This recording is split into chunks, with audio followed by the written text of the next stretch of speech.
nós estamos aqui com um conjunto de textos que nos leva à terceira mensagem, ao terceiro domingo do Advento. Teremos mais um domingo e aí virá o Natal. E depois do Natal virá o tempo da revelação de Deus à humanidade, que é no calendário litúrgico chamado de Epifania. Depois da Epifania nós temos a Quaresma, que são os 40 dias que nos antecipam a Páscoa do nosso Senhor Jesus Cristo. Então aí nós temos a Páscoa.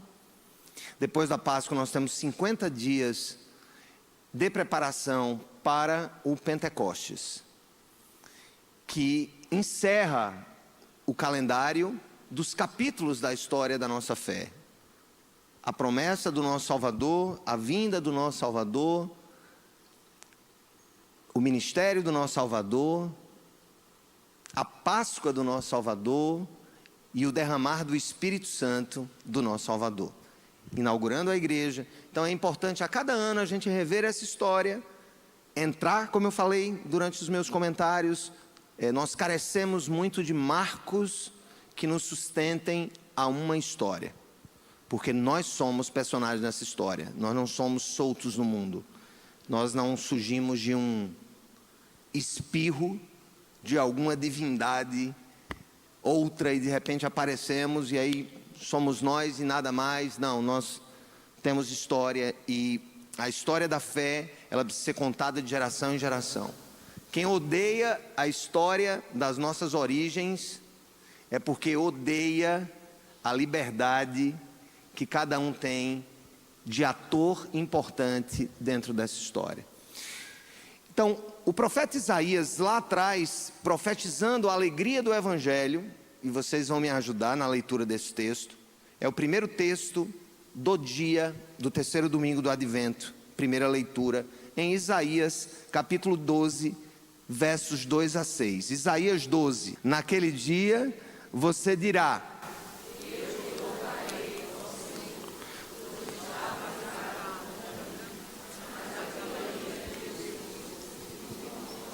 verso 2: Deus é a minha salvação, terei confiança e não temerei. O Senhor, sim, o Senhor é a minha força e o meu cântico, Ele é a minha salvação. Agora só vocês.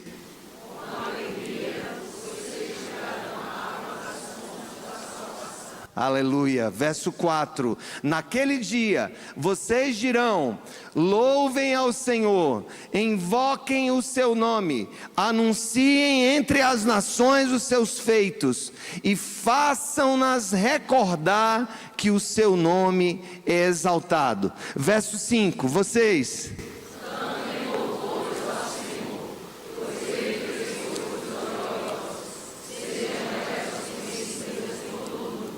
agora juntos no verso 6, vamos lá. Gritem bem alto. Vamos lá, cadê o grito bem alto? Uou!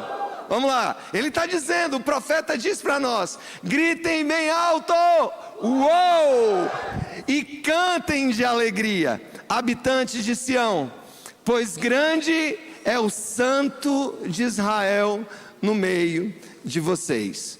Um segundo texto que nos aponta também nesse domingo para a vinda de Jesus é do profeta Sofonias. Sofonias 3, 14 a 18. Vamos lá, juntos.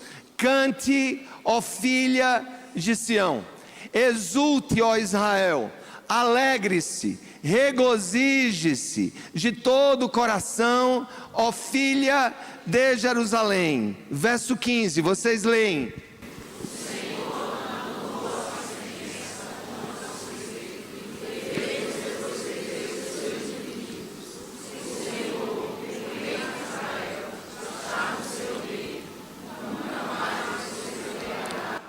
Eu quero enfatizar o início do verso. O Senhor, o que?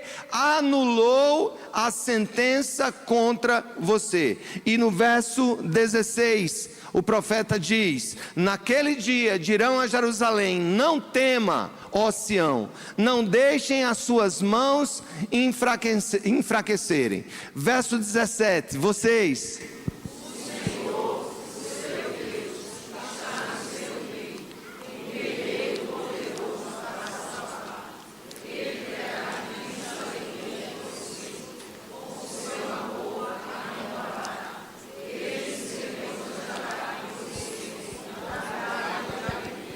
E no verso 18, ele encerra: eu ajuntarei os que choram pelas festas fixas, os que se afastaram de vocês, para que isso não mais pese como vergonha sobre vocês. Gente, nós vemos nessas duas palavras proféticas, de um chamado profeta maior, Isaías, de outro chamado profeta menor, Sofonias. Nós temos os profetas maiores e os profetas menores nas escrituras, mas não são menores porque foram menos importantes ou mais baixinhos, né?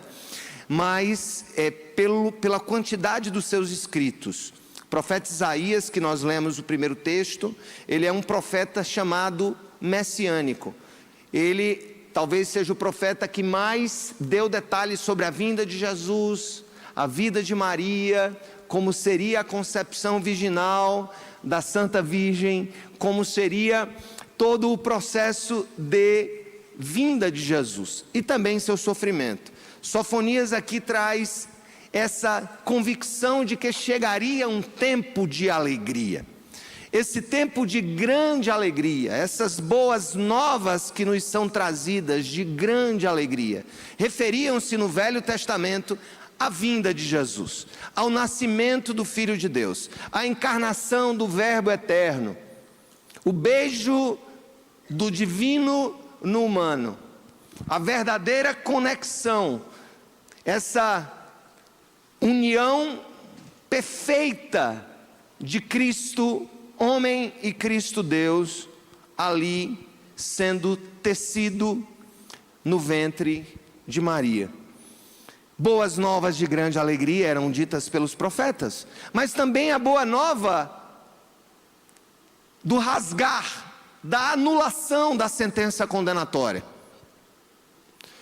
A Bíblia diz aqui que a nossa alegria, o nosso júbilo devem ser constantes em razão dessa dádiva de Deus. Ele cancelou o escrito de dívida contra nós.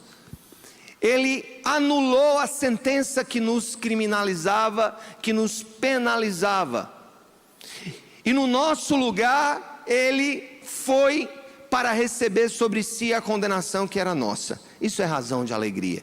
Nós fomos substituídos pelo próprio Deus na amargura da crucificação.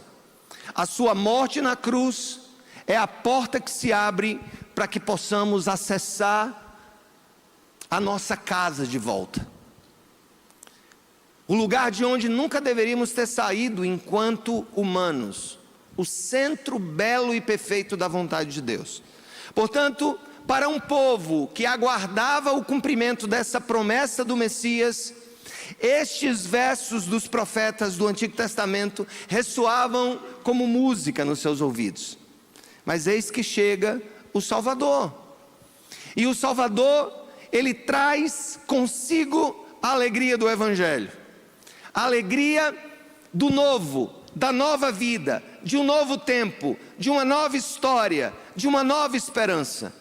A partir dele, em Jesus, sonhos frustrados podem ser refeitos.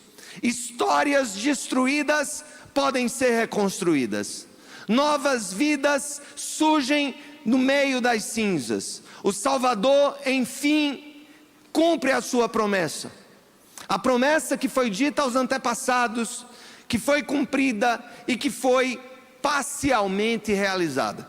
Eu falo parcialmente realizada porque temos nos últimos anos feito questão de enfatizar à igreja que a história do advento ou da vinda desse algo muito importante se processa em duas cenas, em duas etapas. A primeira cena, a vinda de Jesus, a sua primeira vinda, como Cordeiro de Deus, como homem de dores, como servo dos servos, como aquele que morreu por quem o traspassou na cruz. Ele vem como este que salva até os seus acusadores, aquele que perdoa os seus próprios inimigos. Ele veio como a porta da graça eterna de Deus, aquele que trouxe vida, aquele que trouxe esperança, aquele que trouxe alento, aquele que veio trazer a vida eterna. Mas essa primeira etapa, que é continuada por nós, igreja, a partir do dia de Pentecostes, quando surge ali o empoderamento do povo de Deus, da igreja do Deus vivo, com um poder que não é de si mesmo, ou de alguma mensagem de carta de direitos, mas um poder que vem do próprio céu, na pessoa santa do Espírito Santo. Nós estamos exatamente nesse período da história que medeia a primeira e a segunda vinda de Jesus. Uma segunda vinda que não será a vinda de um servo sofredor, ou de alguém que oferecerá a sua graça mais uma vez. Não, aquele que virá para julgar os vivos e os mortos, aquele que virá separar o trigo da palha, que armazenará a palha no celeiro, aliás, armazenará o trigo no celeiro e queimará a palha. A volta de Jesus, ela será cercada de um misto de alegria para os que o amam e de terror para os que o rejeitam. E é isso que o seu primo, João Batista, vai dizer no Evangelho de hoje. Feita essa introdução profética, histórica do Velho Testamento, nós agora vamos para o Evangelho de hoje, que é exatamente o texto que nos projeta nesse tempo de esperança e paz do advento, na especificidade da alegria que o Evangelho produz na vida daqueles que o recebem. A boa nova que é recebida com alegria. São Lucas capítulo 3, versos 10 a 18. Vamos ler esse texto do Evangelho. Vamos ficar de pé para ler o Evangelho mais uma vez, depois vocês sentam. Vamos ler esse texto do Evangelho juntos e vamos fazer de maneira responsiva. Eu leio um verso, vocês leem o próximo.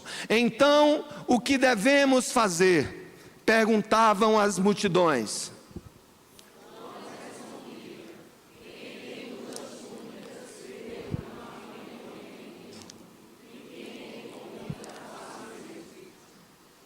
Alguns publicanos também vieram para ser batizados. Eles perguntaram: mestre, o que devemos fazer?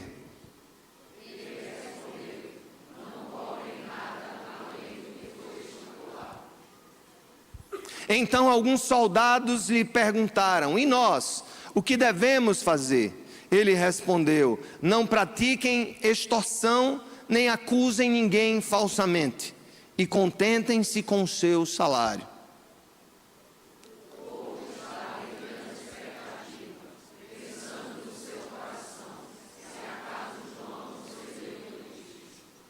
João respondeu a todos: eu os batizo com água, mas virá aquele que é mais poderoso que eu, aleluia, de quem não sou digno de desamarrar as correias das sandálias. Ele os batizará com o Espírito Santo e com fogo.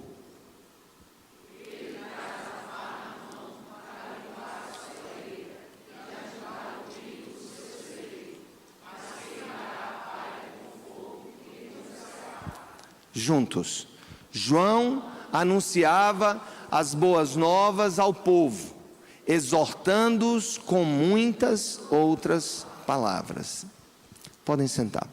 Irmãos, por alguns minutos, feitas as introduções a esse texto tão belo do Evangelho do terceiro domingo do Advento, nós somos lembrados que este é um tempo de preparação espiritual para a celebração do Natal, para a encarnação do nosso Senhor.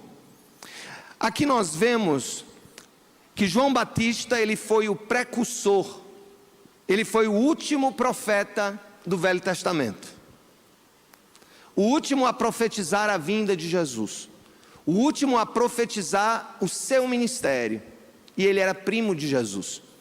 Quem sabe da história de João Batista. Ele é filho de Isabel, sua prima.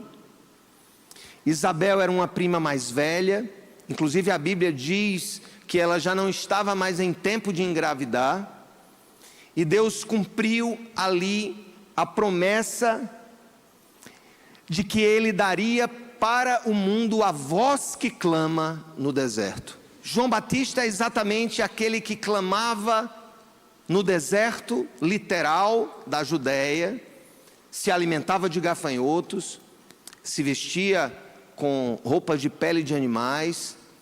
E Maria, mãe do Senhor, depois de receber a anunciação do anjo, ela também é informada que a sua prima, mais velha que ela, já que Maria era uma adolescente quando recebeu a anunciação, ela vai até a casa de Isabel, e lá há uma comunicação entre João, na barriga de Isabel, e Jesus na barriga de Maria.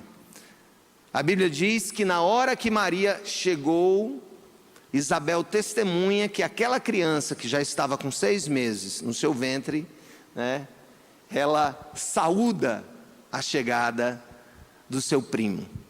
E naquele momento Isabel canta uma canção para Maria, quando ela saúda a sua prima e saúda o ministério único que Deus havia dado para aquela mulher. Então João vem primeiro, não só cronologicamente, ele vem como aquele que preparou o caminho. Ele era ali no mínimo 6 meses mais velho que Jesus. E nesse processo, João começa então a anunciar. Quando é chegada a hora, ele começa a anunciar. Ele começa a anunciar que viria aquele que ele não era digno de amarrar as sandálias. Que ele estava batizando, por isso o nome João o Batista. Ele estava batizando pessoas para arrependimento de pecados. Alguns dizem que na conjunção entre a estrada que ligava o mar da Galileia até a subida para Jerusalém, que ligava a Galileia à Judéia, ele ficava ali na interseção, às margens do Rio Jordão. Para quem conhece a Terra Santa, o Rio Jordão ele começa lá na Galileia. Na verdade ele vem das montanhas, entra no mar da Galileia e ele sai até o Mar Morto. Então os caminhantes, ao invés de pegar um atalho, eles preferiam ir às margens do Rio Jordão, e quando chegasse mais próximos de Jerusalém, eles subiam. Então, estima-se que João estaria ali na conjunção, na parte do Rio Jordão, que se aproximava da subida para a Galileia. Aliás, para a Judéia, para Jerusalém, que fica no monte. Então, ele estava preparando os corações. Ele entendia a sua missão. Sua missão era de preparar a vinda do Messias, que era seu primo, mas ele não confundia as coisas. Ele entendia perfeitamente a sua missão de anunciador daquela grande dádiva para a humanidade. E ele escreve esse texto dizendo que Lucas, na verdade, o apóstolo, o evangelista, Lucas evangelista, o médico amado do apóstolo Paulo, ele relata isso com uma riqueza de detalhes, que quando ele começa a falar que Jesus vem aplanar, ele vem endireitar os caminhos tortuosos, ele vem aplanar os montes, ele vem aterrar os vales. E as pessoas sedentas dessa novidade, a gente vê 3 grupos que se expressam para João. Primeiro, uma multidão de pessoas pergunta: o que devemos fazer então? Depois, lá na frente, os publicanos, os funcionários públicos de Roma, eles também perguntam: o que devemos fazer? Todo mundo queria saber o que precisava fazer diante dessa vinda, diante da vinda do Cordeiro. Eu acho que é uma pergunta que a gente precisa fazer hoje: o que devemos fazer como aqueles que aguardam a segunda vinda? Qual devem ser nossas posturas? Onde deve estar nosso coração? Como devemos posicionar a nossa vida? E um terceiro grupo que faz a mesma pergunta são os soldados romanos. E nós, o que devemos fazer? A pergunta o que devemos fazer ecoa no meio daquela multidão que, diante da mensagem profética de João, querem saber o que precisam fazer. Olha que coisa, o que devemos fazer? Gente, eu gosto muito de perguntas bem feitas. Na verdade, a arte de perguntar corretamente, às vezes, é muito mais poderoso do que responder Uma boa pergunta evoca grandes reflexões para aqueles que a escutam, né? E essa pergunta, o que vamos fazer, o que devemos fazer então diante dessa iminente vinda do Cordeiro de Deus? Na semana passada, né, a gente analisou o anúncio profético em que João dizia que o machado estava posto à raiz das árvores. Nós temos aqui uma pergunta-chave desse evangelho de hoje. A pergunta-chave é o seguinte: se tanto a profecia bíblica que nós lemos, Isaías e Sofonias, quanto o bom senso dado por Deus aos cristãos, nos mostram que precisamos nos preparar para celebrar o maior e mais importante evento da humanidade, como devemos nos preparar? Como devemos nos preparar não apenas para o Natal, que já aconteceu, Jesus não vai nascer de novo. Isso aí é conversa mais poética, mais simbólica. Jesus está nascendo de novo. Não, Jesus não vai nascer de novo, porque Jesus nasceu em um tempo histórico. Jesus é um homem da história, não é um símbolo da filosofia. Jesus tem lugar no tempo. Na verdade, Jesus separa o tempo e antes e depois dele. Nós estamos na virada do ano de 24 para 25 depois de Cristo. Mesmo os que querem negar a Jesus, mesmo as nações outras, que têm outros calendários, como o calendário chinês, o calendário hebraico, o calendário hindu, enfim, todo mundo está se preparando para a virada do ano 24 para 25. Esse é o ano das nações, esse é o ano da imprensa, esse é o ano que rege o mundo, os negócios, o comércio, o tempo e tudo mais. Então, Jesus tem lugar no tempo, ele nasceu já. Quando a gente diz que está celebrando o Natal, não é porque o menino vai nascer de novo. O menino nos nasceu, um filho nos foi dado, o governo está sobre os ombros dele, disse Isaías. A gente lembra da manjedoura vazia para nos reportar a um fato histórico e celebrar um tributo ao seu aniversário. A vinda do nosso Deus, a vinda da nossa alegria, a vinda daquele que nós vivemos e recebemos com o grito que o profeta nos chama. Cadê o grito? Uou! O Natal, portanto, é lembrança de um fato histórico irrepetível, mas que ao mesmo tempo aponta para um outro fato, que é a volta de Jesus. Nós estamos no meio tempo, nós somos aqui, estamos no penúltimo capítulo da história, estamos aqui no aguardo dessa consumação, e precisamos viver à luz dela. Do mesmo jeito que a multidão perguntou, o que devemos fazer? E João disse, se você tiver 2 túnicas, dê uma. Se você tiver sobrando, compartilhe. Aí vem os publicanos, os funcionários públicos, chegam e fazem a pergunta: e nós, o que devemos fazer, mestre João? E ele diz, não cobrem nada além do que lhes foi estipulado. Ou seja, sigam a legalidade, não pratiquem excessos contra o povo, não deixe que a carga tributária seja insuportável, que o povo contribua para o sucesso do reino, mas que não contribua com a sua própria carne, como parece acontecer em alguns lugares, ainda hoje. E aí vem os soldados, os militares, e perguntam para ele, e nós? O que devemos fazer? No verso 14, e ele responde, não pratiquem extorsão, não acusem ninguém falsamente, ou seja, não indiciem ninguém falsamente. Ali não existia polícia civil, nem federal, nem militar, eram os soldados, era ao mesmo tempo que era a polícia, eram as forças armadas do reino de Roma, e ele diz, não pratiquem extorsão, ou seja, não realizem a extorsão para esconder algo de alguém que fez o mal, mas ao mesmo tempo, não acusem ninguém falsamente. E mais longe, se contentem com o seu salário. Observem que o que devemos fazer é a primeira pergunta que se responde para que a gente entenda o que é a alegria verdadeira. A alegria que os profetas dizem, alegrem-se. Não há alegria cristã sem consonância devida com os preceitos de Jesus. Não existe alegria verdadeira na perspectiva bíblica sem não apenas a adesão à fé, mas especialmente a conversão da conduta a Deus.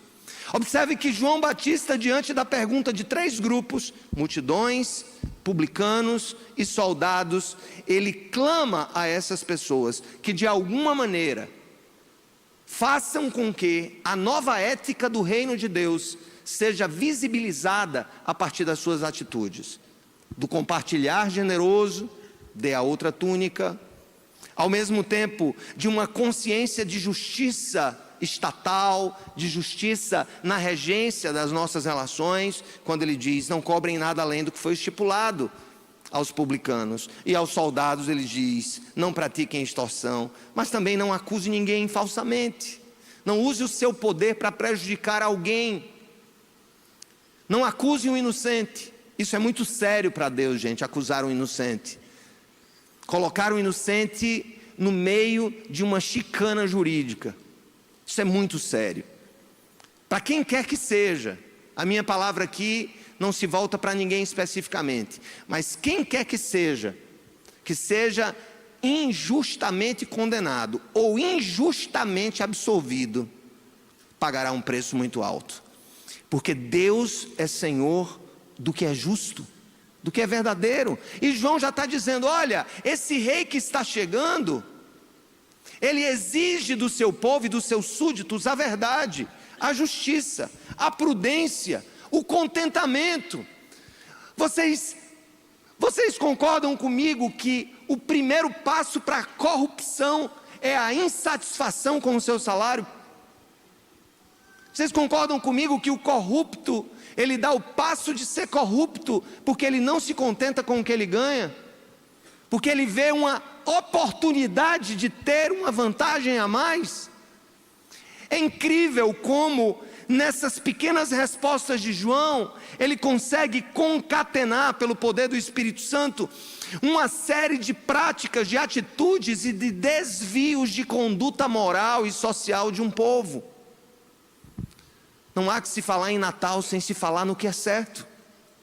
Não há que se falar na vinda do Cordeiro de Deus sem se falar em um realinhamento da vida, um ordenamento, um reordenamento dos amores do coração, um freio às paixões desenfreadas.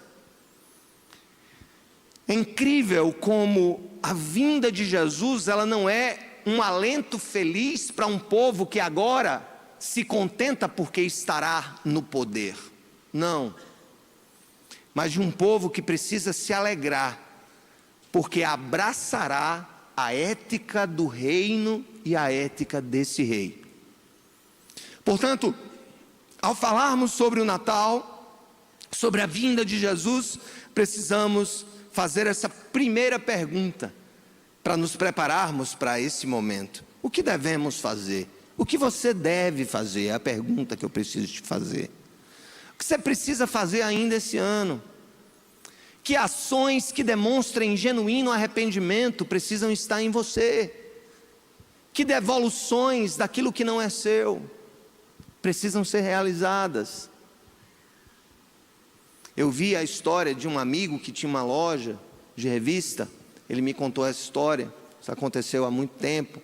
E ele disse que uma criança que sempre visitava aquela loja, chegou com sua mãe, sempre visitava aquela banca de revista, né? Se vendia aquelas figurinhas, livrinhos, revistinhas, né? E aquela criança sempre frequentava aquilo, sempre comprava alguma coisa, uma palavra cruzada e tal e tal. Mas nesse dia ela chegou chorando com a mãe. E ao chegar chorando com a mãe nessa banca de revista, o vendedor que conhecia a criança, né, disse: por que você está chorando? Por que você chegou chorando? E a mãe, de maneira muito firme, mas ao mesmo tempo amorosa, disse: diga, filha, por que você está chorando? Por que você está chorando, filha? Diga para o vendedor, diga aí para o seu amigo, diga aí para o Juca, por que você está chorando? E a criança, em lágrimas e em prantos, diz: é porque da última vez que eu vim aqui, eu coloquei na minha bolsa várias coisas, várias figurinhas que eu não tinha comprado. E a criança perguntou ao dono da banca, diante dos olhos atentos da mãe: você me perdoa pelo que eu fiz? Está aqui todas as coisas que eu levei, todas as figurinhas que eu levei. E o dono da banca, cristão, disse para ela, e contou essa história para mim, que disse: se você se arrependeu aqui, você devolveu, Jesus te perdoou. E naquele momento, irmãos, se desenha um pouco do que Deus espera de nós. Que devolvamos as figurinhas que não são nossas, que demos aos outros aquilo que lhes é devido, que sejamos generosos, que nos contentemos com aquilo que é fruto do nosso duro trabalho e não da nossa desfaçatez criminosa ou corrupta. Uma das coisas que me possibilitaram muito ver, obviamente, ver homens e mulheres de bem na vida pública, porque eles existem, eu quero que vocês saibam que eles existem. Não são tantos, mas existem. Mas ao mesmo tempo conhecer os bastidores da política. Para mim foi uma das lições mais valiosas, né? Saber quais são os limites éticos que você pode ir no trato com a coisa pública dos outros, mas ao mesmo tempo ter a capacidade de se espantar com os absurdos que se vê nesse mundo que precisa de você, que precisa de cristãos, mas cristãos assim, que queiram fazer essa pergunta: o que eu devo fazer? Como eu devo me portar com aquilo que Deus colocou em minhas mãos? Como eu devo me portar com aquilo que Deus me legou como responsabilidade? É óbvio que a multidão, os publicanos e os soldados aqui são a mera representação de nós todos e de todas as perguntas que nós precisamos fazer diante do Nazareno. O que devemos fazer, Senhor? O que devemos fazer com casos extraconjugais, com desrespeito aos pais? O que devemos fazer com a nossa desconsideração com o que é do outro, ou com a nossa insensibilidade diante da dor alheia? O que devemos fazer? É impossível a gente passar pelo Natal, a gente cruzar os caminhos da manjedoura e não fazermos essas perguntas, que foram perguntas que fatalmente surgiram, não foram nem provocadas por João Batista, mas a mensagem do Evangelho de que Jesus é justo vai aplanar o que está alto, vai aterrar os vales e ao mesmo tempo vai endireitar os caminhos tortuosos. A sua mensagem de uma nova ética, de um novo padrão de vida gerou esse questionamento pessoal. Então, o que devemos fazer? Essa é a primeira pergunta. A pergunta que é feita a 3 grupos distintos: multidões, publicanos, soldados. E todos perguntaram a mesma coisa. Estamos diante de um diálogo real que nos é apresentado em forma de paralelismo. Isso representa um reforço do escritor para ensinar com clareza aquilo que devemos aprender para dar bons frutos e agradar a Deus. E começa com essa pergunta: Senhor, o que devo fazer? Em uma análise puramente literal desse texto, nós poderíamos dizer que João respondeu que as multidões em geral deveriam ser generosas, que os publicanos deveriam ser honestos e que os soldados deveriam abandonar a corrupção. Mas há algo mais importante em tudo isso. Primeiro, nós devemos sim nos importar com o que Deus espera de nós. Eu devo me importar não apenas com o que Samara espera de mim, nem o que essa igreja espera de mim. nem o que os meus filhos esperam de mim, ou a sociedade em geral espera de mim. Eu preciso me importar sim com o que Deus espera de mim. Os 3 grupos representam a totalidade dessa resposta. Todos nós devemos perguntar o que Deus realmente deseja das nossas vidas. Essa é uma pergunta perigosa. Senhor, o que desejas de mim? O que queres que eu faça? Para onde queres que eu vá? Que comodidade queres que eu deixe? Que relacionamentos queres que eu abandone? Que novas atitudes queres que eu tome? Que novos caminhos queres que eu percorra? Não dá para ser cristão sem essa pergunta. Essa é uma das mais importantes terapias que nós precisamos ter na vida. Às vezes lotamos gabinetes de psicólogos, de terapeutas, para que eles digam, nos deem algum insight diante da vida, quando poderíamos, de uma maneira muito simples, fazer essa pergunta para ele todos os dias, e teríamos muito mais saúde mental. O que queres que eu faça? Porque tudo que Deus quer que eu faça, me cura. Tudo que Deus quer que eu faça, me liberta. Tudo que Deus quer que eu faça, me renova. Tudo que Deus quer que eu faça, me engrandece. Tudo que Deus quer que eu faça, me muda para melhor. Aleluia! Devemos buscar respostas pessoais através da oração. É interessante perceber, irmãos, que nenhum dos grupos se contentou com respostas genéricas. Cada um quis ouvir a resposta adequada à sua própria realidade. Assim também devemos consultar a Deus de muitas formas, para que Ele responda com clareza. Mas se é feita uma pergunta, e se tem uma resposta, é porque há algo a ser realmente feito, e não apenas cogitado, e não apenas pensado, e não apenas decidido na mente. Algo a ser feito, e não a ser decidido. Uma decisão não é um feito. Quantas decisões, quantas previsões, quantas mudanças e perspectivas nós trazemos para Deus em final de ano. Deliberações não são feitos, não são realizações. Deliberar, cogitar, não é agir. E esse é o grande dilema da vida. É esse caminho que parece ser infinito entre o que eu decido e o que eu realmente faço. Devemos crer que existe algo a ser feito. Nada podemos fazer para ser salvos. Essa é uma decisão exclusiva de Deus. Mas ao ouvir o seu chamado e a sua oferta de graça, nós precisamos compreender que nada deve nos prender ao passado, e que há um caminho para prosseguir em direção à cura e ao perdão. Então olha só, nessa primeira pergunta, o que devo fazer? João anunciou o conserto moral em primeiro lugar. Deus quer fazer um conserto moral conosco. Não fujamos disso, irmãos. Eu sei que é fácil tentar desviar, transformar o evangelho em uma experiência mística, em um levantar de mãos desordenado, em sensações espirituais. Mas João anunciou que a vinda do reino é a vinda de um conserto moral em primeiro lugar. Pois não pode haver comunhão entre luz e trevas, disse Paulo na segunda carta aos Coríntios, capítulo 6, verso 14.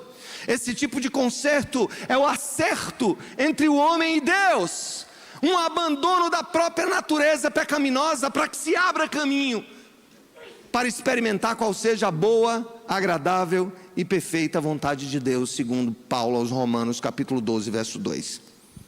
Mas há uma segunda pergunta que já nos encaminha para a conclusão dessa mensagem adventícia, desse terceiro domingo. O que Cristo está fazendo por nós? Primeiro é o que eu devo fazer. Segundo, o que Jesus está fazendo por nós. Vamos ler os versos 15 e 16. Diz assim os versos 15 e 16. O povo estava em grande expectativa, questionando em seus corações, ou pensando no seu coração, se acaso João não seria o Cristo. Poxa, esse cara fala tanta coisa bacana, tem uma vida tão reta. Ele mimetiza, ele imita, ou ele buscava viver uma vida de tamanha integridade, que ao falar sobre Jesus, as pessoas achavam que ele era Jesus. Porque ele vivia na simplicidade, porque ele era verdadeiro, porque ele acusava Roma de seus pecados. Na verdade, João Batista foi arrochado, meu amigo, feito bomba de 7 tiros. Ele chegou, botou o dedo na cara do imperador e disse: você está adulterando com a esposa do seu irmão, seu cabra safado, da peste. Deu certinho para ele, acabou com a cabeça dele dentro de uma bandeja. Vamos lá? Projeto Cabeça na Bandeja 2025, tenho dito. João respondeu a todos: eu batizo vocês com água, mas virá aquele que é mais poderoso do que eu, de quem eu não sou digno de desamarrar as correias das sandálias. Ele os batizará com o Espírito Santo e com fogo. O que Cristo está fazendo por nós? Ao ser confundido com Jesus, João Batista respondeu às multidões, mostrando a supremacia da dignidade do Senhor, bem como a sua inferioridade. Ele mostrou os pequenos diante da grandeza e santidade do Senhor. Ele não poderia apenas dizer que não era o Cristo, ele não podia apenas dizer isso, ele precisava mostrar a diferença que existia entre um profeta e o seu Deus. Hoje parece que tem profeta no mundo que quer se confundir com Deus, pastor que quer ser como Deus, padre que quer ser como Deus, curandeiro que quer ser como Deus. João fazia questão não só de dizer que não era Deus, mas por que não era Deus, e a diferença. E ele diz: olha, eu batizo com água, mas o que vem batiza com o Espírito Santo, aleluia, e com fogo. O batismo de João era importante para a expressão pública do arrependimento, mas era apenas um símbolo da salvação. O batismo de Jesus é a própria salvação. É por isso, irmãos, que alguém pode ir às águas, mesmo na idade adulta, movido por algum outro sentimento, ou movido por algum tipo de ação em rebanho, ou por algum tipo de, sei lá, condicionamento mental temporário, mas não passou exatamente pela conversão. Em algum momento a nossa conversão, ela tem que ser testificada. Se é uma igreja que batiza criança, como católicos, presbiterianos, luteranos, metodistas, em algum momento uma profissão de fé, ou uma crisma, ou o que quer que seja, a conversão tem que ser a clareza que nos faz dizer e professar a nossa fé. Os batistas fazem as coisas com uma maneira mais simples. Para nós, o batismo e a profissão de fé, eles vêm juntos. É como se o batismo e a crisma fossem juntos. No momento de descer as águas, em que eu confirmo publicamente algo que aconteceu internamente. O batismo nas águas para nós é uma expressão pública do que aconteceu no coração, de um encontro. E João queria dizer isso: eu batizo com água, mas ele batizará você com o Espírito. Ele mergulhará você nas águas do novo, da nova vida. Ele mergulhará você nas águas do Espírito. Você terá experiências celestiais. Você verá o mundo de outra maneira. Você contemplará a glória de Deus. Ele fará com que você entenda a vida como ela é. Louvado seja o nome do Senhor por isso. Eu batizo com água. Não é que não seja importante. Eu não sou Deus, Ele é Deus. A segunda coisa é que João faz questão de dizer que é um profeta, mas que Cristo é Deus. A gente tem que trazer isso para o nosso cotidiano. É desviar, gente, os nossos olhos do profeta e olhar para Deus. Enquanto o profeta estiver apontando para Deus, que a gente olhe para o profeta. Mas essa divinização do homem, essa quase que idolatria dos santos vivos, João não queria para ele. Eu sou um profeta, mas Cristo é Deus. João sabia que a santidade de Cristo é incomparável, e que nenhuma dignidade há em nós para que possamos erguer a cabeça diante dele. Mas também sabia que a sua graça é tão grande e impressionante quanto o seu poder e a sua autoridade. Jesus é o Verbo encarnado, aleluia. O seu batismo é a sublimação de toda a obra divina que objetiva resgatar os pecadores. E é interessante que a palavra, quem estuda na nossa escola bíblica, quem estudou as disciplinas ditas obrigatórias, uma delas é teologia sistemática, e nós estudamos uma parte da teologia chamada teologia da salvação, ou é o estudo teológico da economia da salvação, da ordo salutis.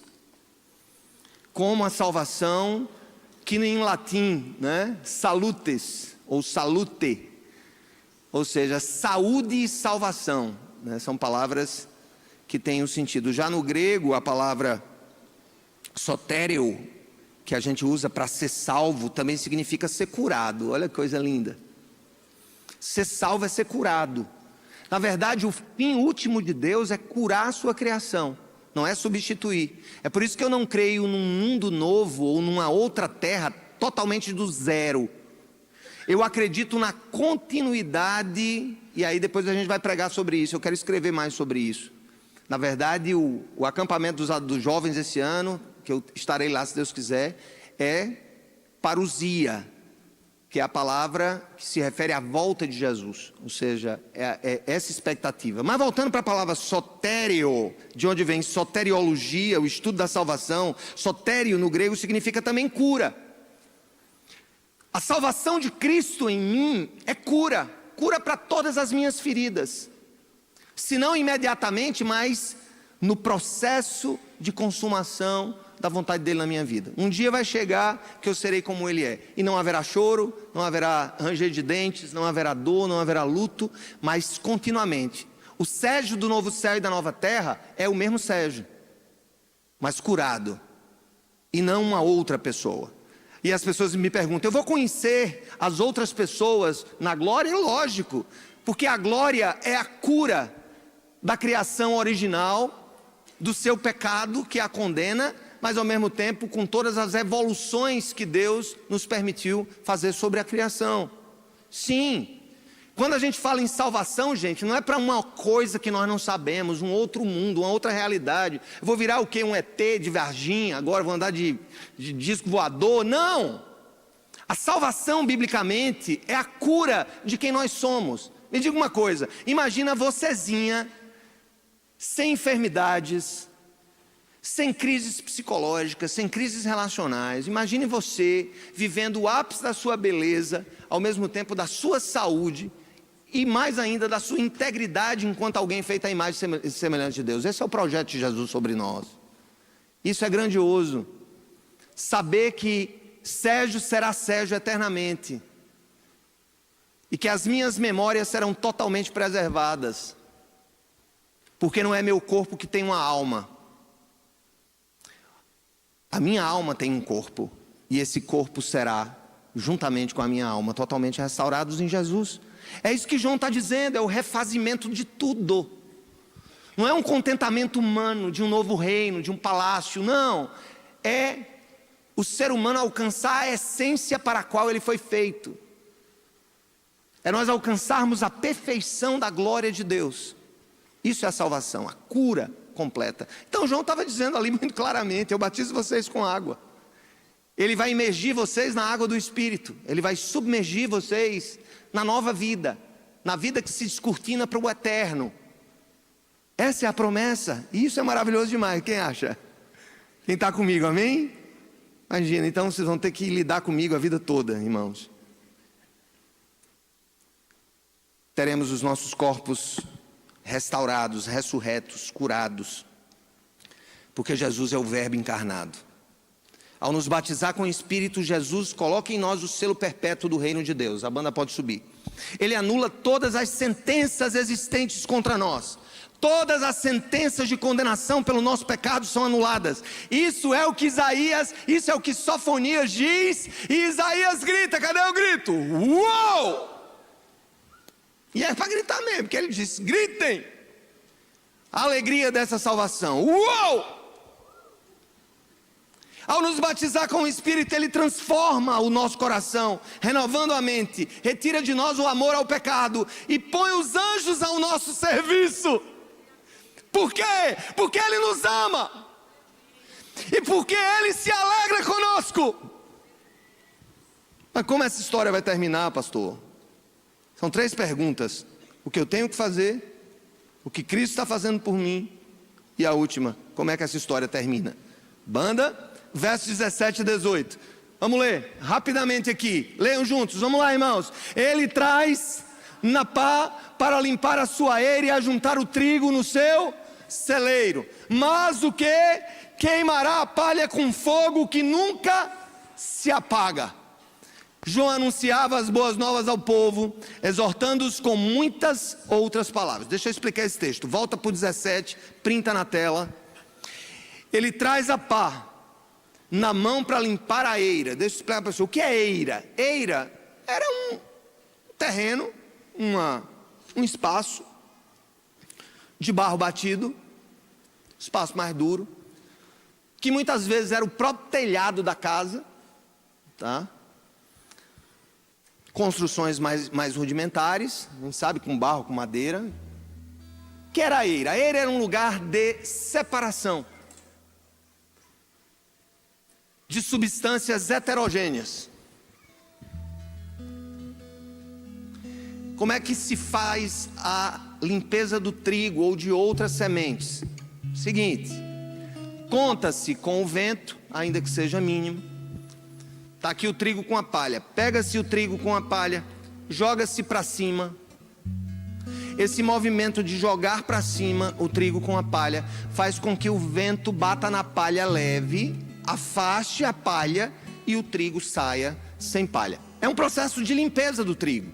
É um processo de separação do que será útil para fazer o pão, para fazer comida, para farinha, e aquilo que é inútil, que é a palha. Então João está dizendo que essa história vai terminar de um jeito em que escolhas pessoais entre ser trigo e entre ser palha, entre ser alimento para o mundo, expressão de vida e expressão de insignificância, de palha. A gente até usa essa expressão, é paia demais, né? É paia, porque não serve de nada. Isso é paia demais, ou é massa demais, né? É massa e é paia. Será que isso não veio desse texto? Por quê? Porque massa é feita muitas vezes com trigo, que vem do trigo, que é o grão. E a paia, ou palha, é o que escapa do grão e que não serve, vai para o fogo. E ele diz, olha, ele está com a sua pá na mão. Ai da igreja que tem a perspectiva de ser a dona da pá. Ah, como eu não quero ser dona da pá.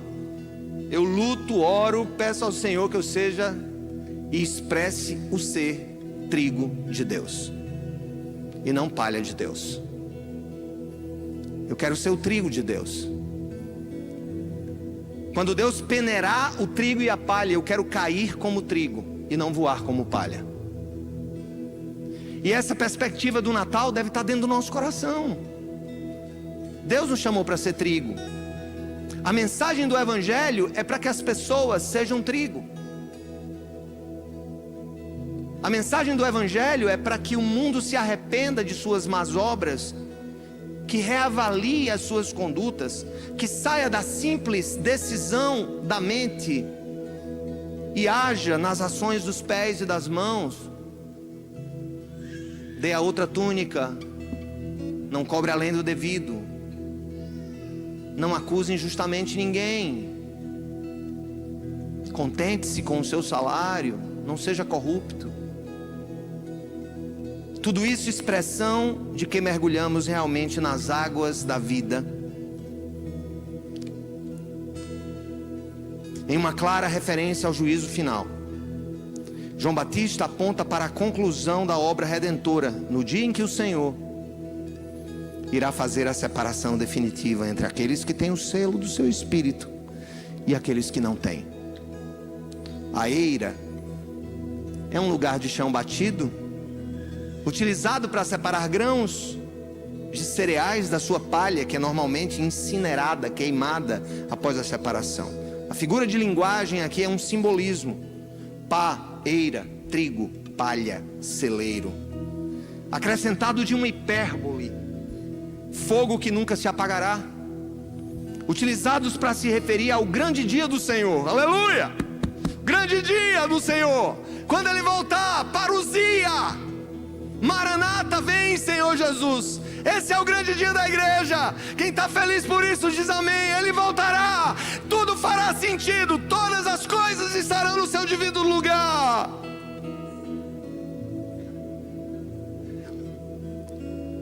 Ele recolherá no seu celeiro todos aqueles que o buscarem e viverem para Ele. A ênfase deve estar no fato de que o objetivo de Jesus é limpar a sua eira e juntar o trigo em seu celeiro. Isto é, a mensagem maior é que essa história, a história do Natal, vai terminar com Jesus reunindo o seu povo para a alegria eterna do Pai. E ali nós experimentaremos, como disse Paulo aos Filipenses, a paz de Deus que excede todo o entendimento nesse dia. E eu concluo dizendo as seguintes palavras: o Senhor deseja de nós um esforço, não apenas um ato de adoração simbólica, mas um esforço para o aperfeiçoamento moral. Esse aperfeiçoamento deve ser entendido como o desejo que Deus demonstra de estar perto de nós. Foi Ele quem nos chamou das trevas para a sua maravilhosa luz. Jesus não passa pano nos nossos pecados, irmãos. A gente está na sociedade do passa-pano. Todo mundo passa pano para alguém. Ele não veio passar pano. O evangelho não é passar pano na gente. O evangelho é lixa, que expõe nossas rugosidades, que expõe aquilo que precisa ser aplainado em nós. Evangelho não é passar pano. Foi Ele quem nos chamou das trevas para a luz, e dessa forma nós devemos entender que essa ênfase toda do Natal na santificação daqueles que esperam por Jesus é para que possamos cantar um dia dizendo: mudaste o meu pranto em dança, e a minha veste de lamento transformaste em veste de alegria. Louvado seja o nome do Senhor. A Ele seja a honra, a glória e o louvor pelos séculos dos séculos. E a igreja do Senhor diz amém. Glória a Deus. Aleluia.